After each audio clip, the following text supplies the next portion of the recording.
Kirk trying to win it to Thielen, caught at the 5! I got 3 words for you. You like that?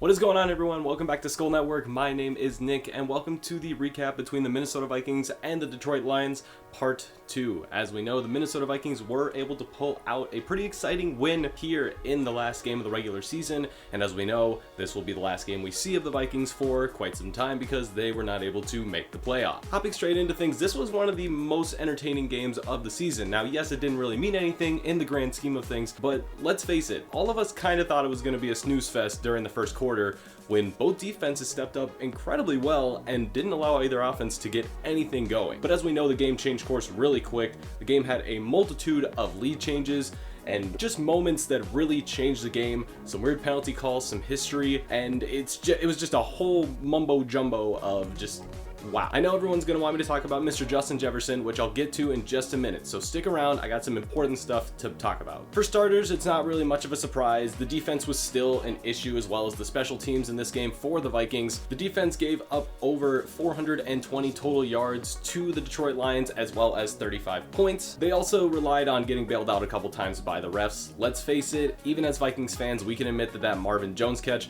was in fact a touchdown. And same goes for the roughing the passer call that happened on Kirk Cousins. I think as Vikings fans, we can also admit that was BS. Technically, by rule, it is a penalty, but I think we all can agree that's a pretty stupid rule. But aside from the defense, the special teams also continued to struggle. Dan Bailey continued to miss multiple kicks, and I'll address how the Vikings should go about this whole kicking situation in the offseason in a future video, along with other parts of the team that need to be fixed. But on top of Dan Bailey, the kickoff unit also had a little bit of issues with Jamal Agnew getting a 70-yard kickoff return.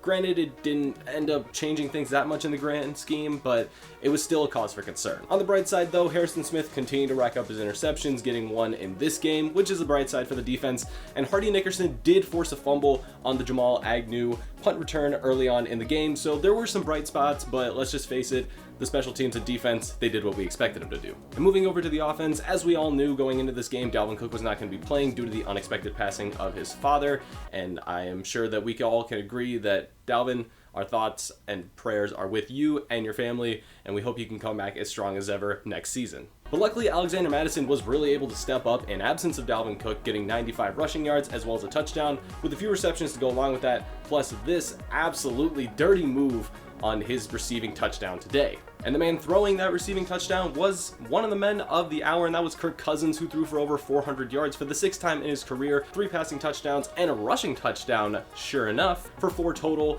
and an incredible game from him. 127 passer rating. Great work, Kirk.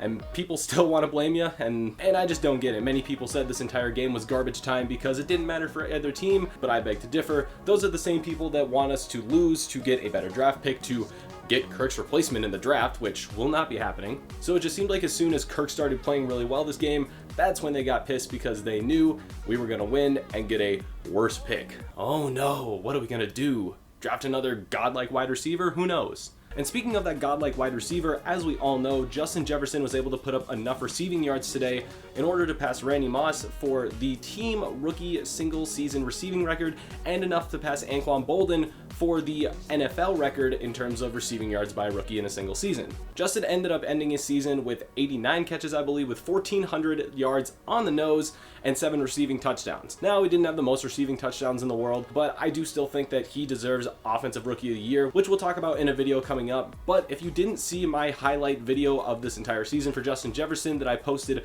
yesterday, make sure you hit that button right up there and go give that a watch once you're done watching this. He was one of the few bright spots on this team. And with that win, the Minnesota Vikings ended off the season 7-9, and I believe at the current moment, time I'm recording this, they have the 14th pick in the NFL draft. And as I've said multiple times, future video, we will talk about what I want the Vikings to do with that pick. I have multiple plans. It could go either way to address different issues, but we will talk about that later.